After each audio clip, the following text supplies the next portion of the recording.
Hi, everybody. So today we're going to be talking about 3.5, which is solving a two-step equation. So right now, please make sure that you have your math composition notebook out, a writing utensil, a calculator if you have one or have it up on your Chromebook, and follow along as we go through the notes, making sure that you're writing down everything that's on my screen. All right, so let's start with our header, which is 3.5, solving a two-step equation. And then our learning target for today is going to be, I will be able to solve a two-step equation. So essentially what 3.5 is about is it's just combining 3.3 and 3.4. So rather than just having one step of addition or subtraction or multiplication or division, we're going to do both of those steps in one problem. So example 1, solving a two-step equation.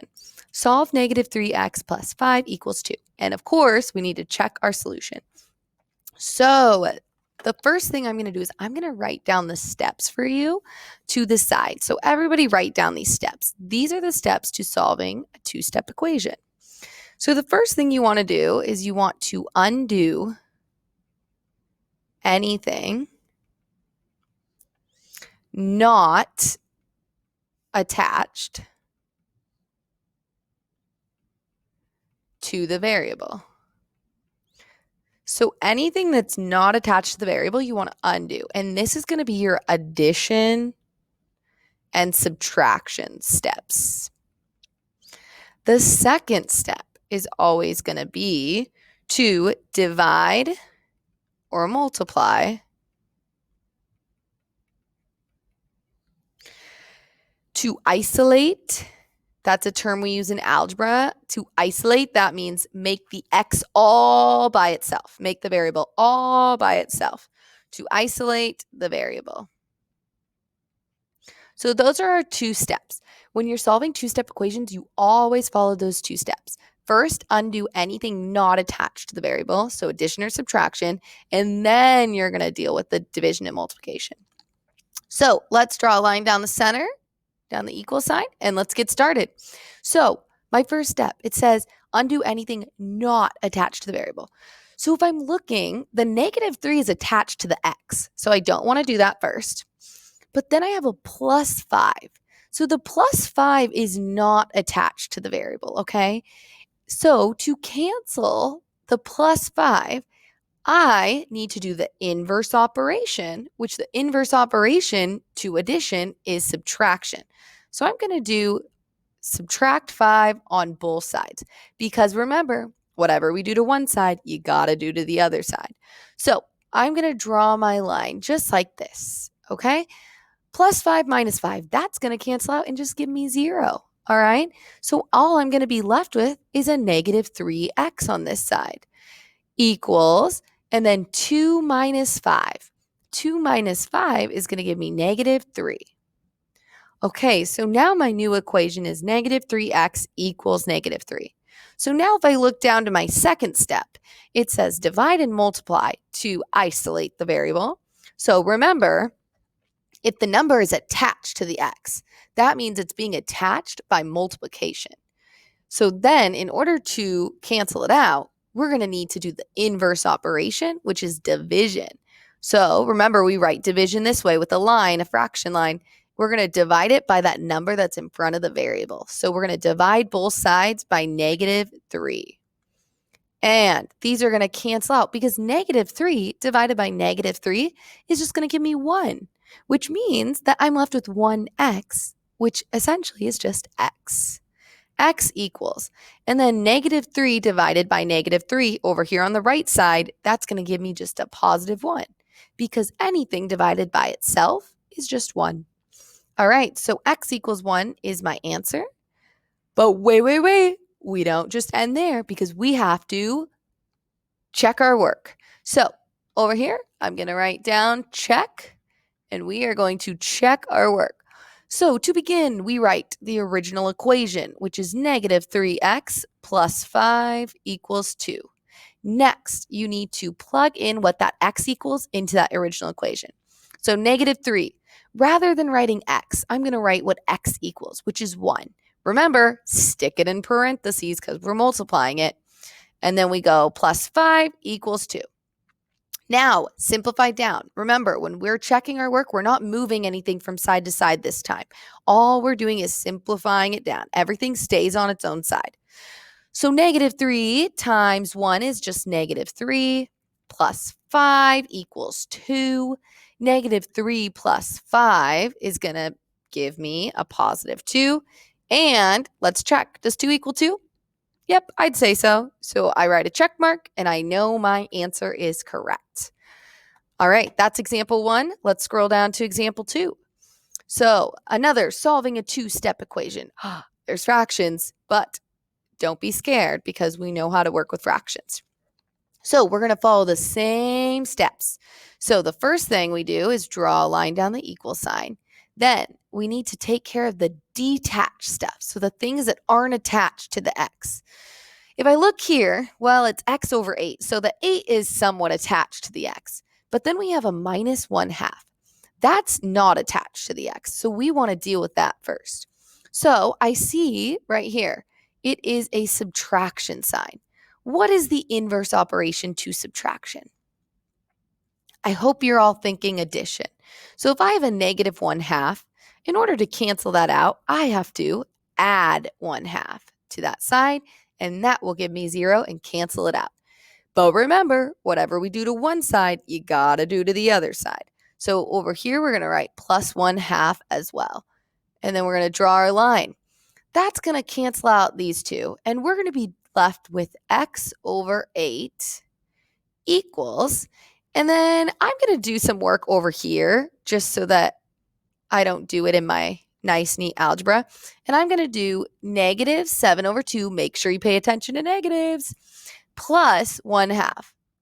Well, this works out great because guess what? We already have a common denominator. So that means we don't even have to find a common denominator. We can just add our numerators together. So negative sign always goes up in the numerator. So it's negative 7 plus 1 over 2. Negative 7 plus 1 will give me negative 6 over 2. And remember, fractions are essentially just division. So negative 6 divided by 2, well, it's a negative times a positive, a negative divided by a positive. So that's going to give me a negative answer. And 6 divided by 2 is 3. So it's just going to be negative 3. So I'm going to bring that over here and write negative 3. Great. Now we need to take care of what's attached to the x. So I see it's x over 8, okay?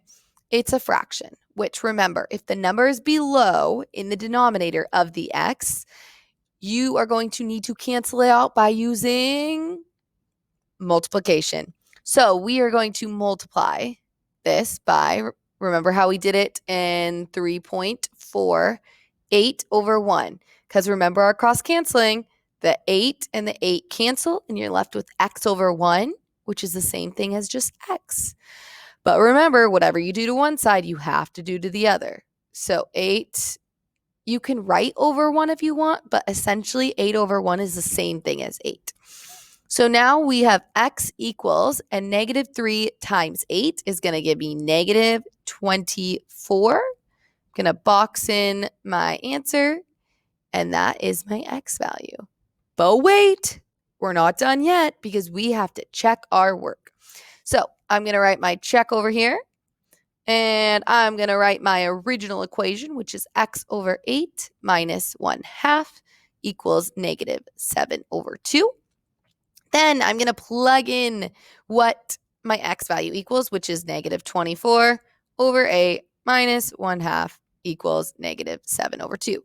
Don't move anything from side to side. We're not moving anything from side to side. All we're doing is we're just simplifying it on each side. So I need a common denominator. So I'm going to multiply this by 4, multiply this by 4. That's going to give me negative 24 over 8 minus 4 over 8 equals negative 7 over 2. Now I can subtract my numerator. So it's going to be negative 24 minus 4 over 8 equals negative 7 over 2. We're going to bring this up here so that I can finish simplifying and you can still see it. So you're going to get negative 28 over 8 equals negative 7 over 2. From there, you can simplify it. Divide by 4, divide by 4. Negative 28 divided by 4 is going to give you negative 7. 8 divided by 4 is going to give you 2. So negative 7 over 2 does, in fact, equal negative 7 over 2. Write your check mark, and you know you are good. All right, let's go to example 3. So combining like terms before solving. So this kind of goes back to 3.1 and 3.2. Before you begin solving, you want to make sure that all your like terms are combined. So if you look here, 3y and 8y, those are like terms because, remember, like terms, write this down. They are the same variable raised to the same exponent.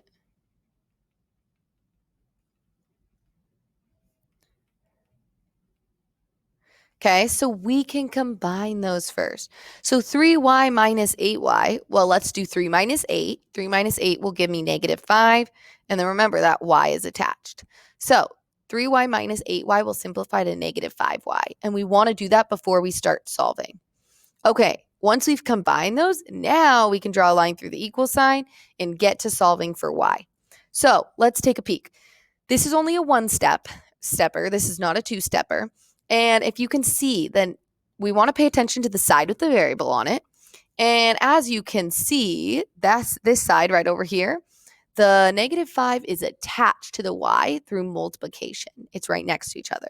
So in order to undo multiplication, we need to divide. So we're going to draw our division sign like this, negative 5, divide by negative 5, because whatever we do to one side, we have to do the other side. And these are going to cancel. We're going to be left with y equals 25 divided by negative 5 will give me a negative 5. 25 divided by 5 will give me a negative 5. All right. And I box my answer in, but then we're not done yet because we have to check our work. So we're going to write the original equation,